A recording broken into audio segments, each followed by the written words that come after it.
Don't Look Up director Adam McKay said the silliest, most out of touch thing I've heard a Hollywood director say in a long time. Yes, he thinks that Wicked and its upcoming sequel could get banned in the United States. 'Cause I've been living life right like I could just die any minute. Going for a ride down the side. Hi everyone, my name is Jacob Berry. Welcome to the StudioJake vidcast where I talk about all things pop culture. Be sure to like, share, subscribe, and if you're watching on YouTube, ring that little bell so you can get notified when I post a new vidcast. And don't forget, consider becoming a channel member. I mercilessly mock Hollywood all the time on this channel. I do it on my socials as well because Hollywood is outright insane. And this is just another example.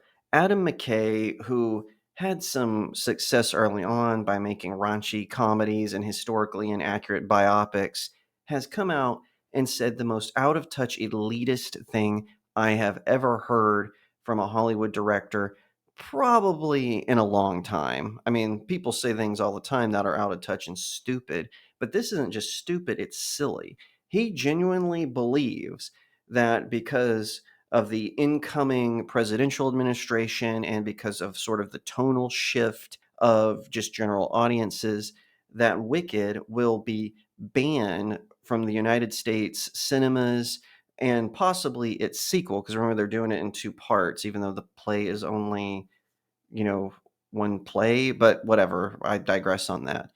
I'm going to read you exactly what he said, so I'm not putting words in his mouth. This is from piratesandprincesses.net.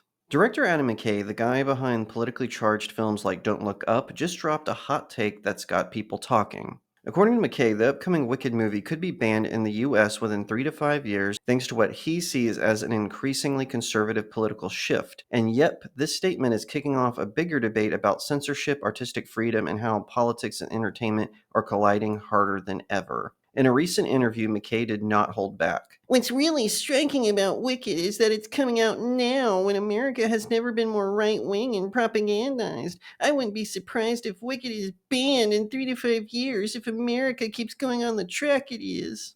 Let's just say that prediction landed like a fireball. Not only is McKay putting Wicked under a microscope, but he's also throwing a spotlight on the challenges that progressive themed films might face in today's political climate. Here's how the Twitterverse, or Xverse if you will, is reacting to this bold statement. The skeptics. There's no shortage of eye rolls on X. To the World 9 didn't hold back, tweeting, "This is ridiculous. Adam McKay is delusional. No one is banning Wicked, LMAO." It's clear some users think McKay's prediction is more of a cinematic stretch than a credible one. At the illegit took a lighter, albeit sarcastic approach, sharing, "LMAO. I hadn't seen what had started McKay discoursing about censorship. He claimed the movie Wicked could easily be banned very soon for being so radically lib." This reaction underscores the disbelief many feel towards the notion of banning a beloved musical adaptation. Not everyone is laughing, though. Oh, Sweet Solace O offered a more biting critique. Adam McKay doesn't understand movies either, because I think Wicked is going to have more audience and not be banned at all. It's going to reach more people via streaming and cable broadcast channels, too. McKay needs to be schooled by film buffs who are laughing at him, suggesting McKay might be out of touch with how films resonate with audiences today. On the flip side, there are those like Basim67 who are taking McKay's words to heart, tweeting, "Adam McKay says Wicked could be banned in 3 to 5 years if America keeps going on the track it is, and I wouldn't be surprised. I'd rather see civil war than such stupid, senseless, and ignorance-based political, religious censorship.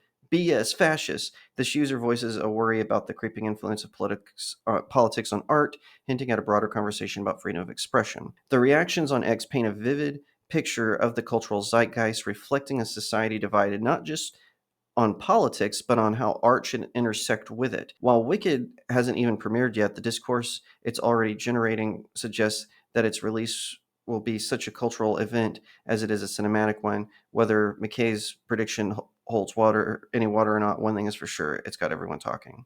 Obviously, that article was written before it was available for digital and streaming, but it did highlight some interesting things. First of all, Adam McKay is a moron. We all know this. I mean, Don't Look Up. That was probably one of the worst comedies I've ever seen in my life. I wrote a review about it on my website, studiojakemedia.com, and I included it in my worst of list for the year it came out. Listen, I think this is hysterical coming from this Hollywood elitist who, just a year ago, less than a year ago, he was going on strike with his buddies because they wanted more money and they wanted all of these assurances about technology, right along with the Screen Actors Guild and the Writers Guild. So, spare me.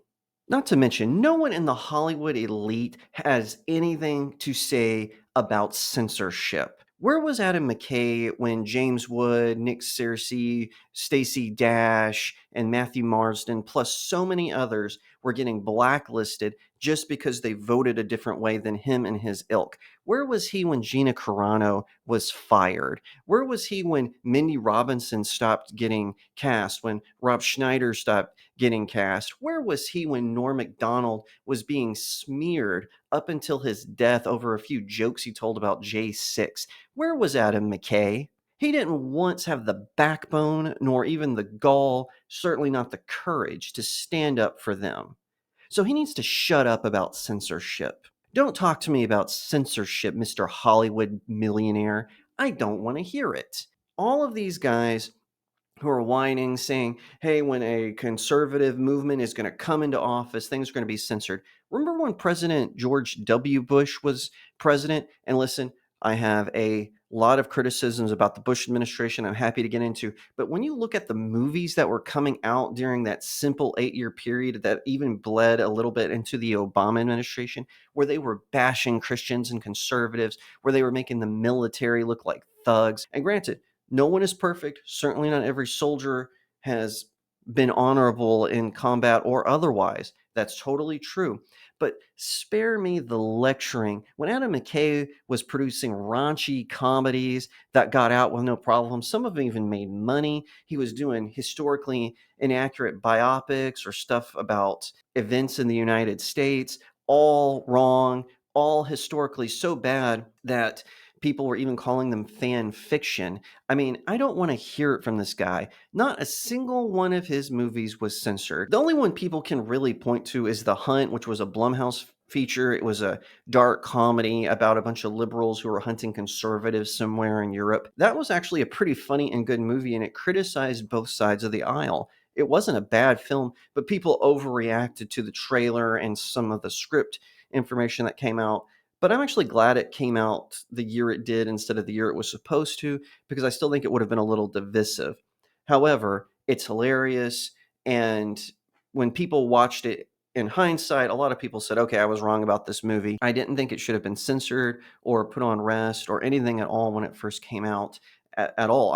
I think if a movie has been made, let it come out, let the audience decide. The only things that I think should be censored are things where children are being exploited, like with Cuties, for example. That should not have ever streamed in the United States. And I'm so glad Netflix finally took it off their catalog. I mean, that was just outright child exploitation. And then, not to mention, you find out that the cinematographer was a creep.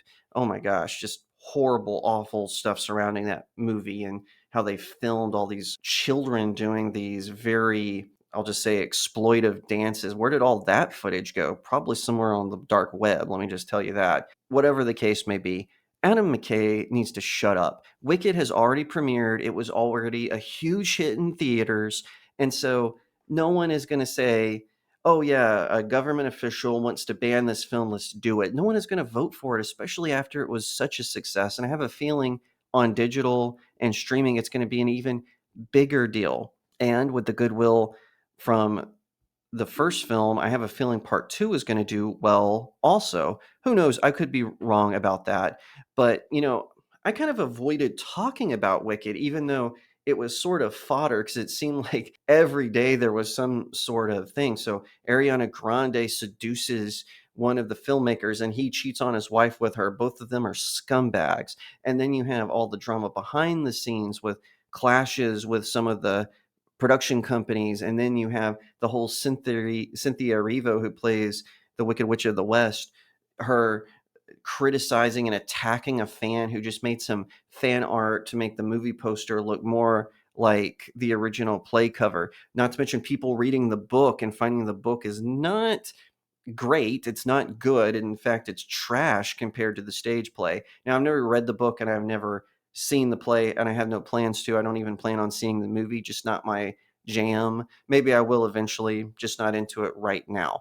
However, I didn't even get into any of that, but some Hollywood big shot opening his big trap and wanting to talk about censorship when he did nothing for all of the people that I mentioned who actually were censored and blacklisted by his buddies. He needs to shut up, or I should say he should put up or shut up. Put your money where your mouth is and put your own career on the line, especially with bigger stars starting to get hurt, like Zachary Levi, who is actually a box office draw and a TV ratings draw. But no, he's being censored because he endorsed the wrong candidate, not the one that the Hollywood zeitgeist, the cult, who, worship at the altar of Jeffrey Epstein and P. Diddy and Bill Cosby up until, 5 seconds ago when it wasn't expedient. So Adam McKay can get all the way off his high horse, and he needs to shut up, or he needs to put up and shut up. I'm not saying he should be censored. I'm not saying he should be arrested or censored or anything like that, but give me a break. I'm not going to listen to anything regarding censorship from some person whose job is to sit in a chair and yell action for his whole life.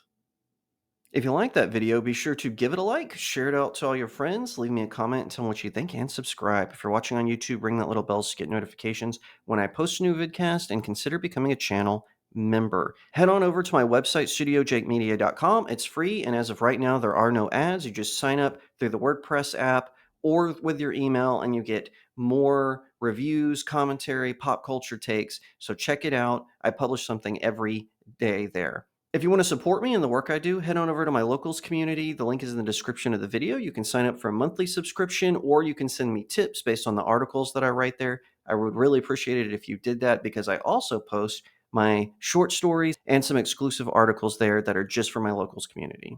You can also pick up one or all of my novels. I've got my latest one, Blessed Child, which is a life-affirming story about an elf princess who is pregnant with a human child, sending her kingdom into turmoil. But a disgraced knight, he steps up to protect her because he is on the path to redemption. It's about courage under fire and the power to prevail in the most dire circumstances. I also have my Sword and Sorcery trilogy, which includes The Seven Royals, All Good Things, and The Seven Royals, Breaking the Stars. It is about your favorite fairy tales who have to take on a dark army that has conquered their lands. So head on over. You can check those out, especially if you like magic and swordplay and fairy tales. This one is what you want to find. Last but certainly not least is my supernatural thriller Cacophony. It's about a group of demons sent to conquer a small town in Texas, but a group of angels are there to stop them. Definitely check this one out, or any of the others. By the way, if your kids are 12 and older, they can read right along with you. There's enough depth for you if you're an adult to enjoy it, but there's nothing gratuitous in it, so your kids can read and enjoy as well. I definitely hope that you check one or all of them out and leave me a 5-star review. It really helps out small indie creators like myself. Once again, thank you so much for watching, and I'll see you next time right here on Studio Jake. 'Cause I've been living life right like I could just die.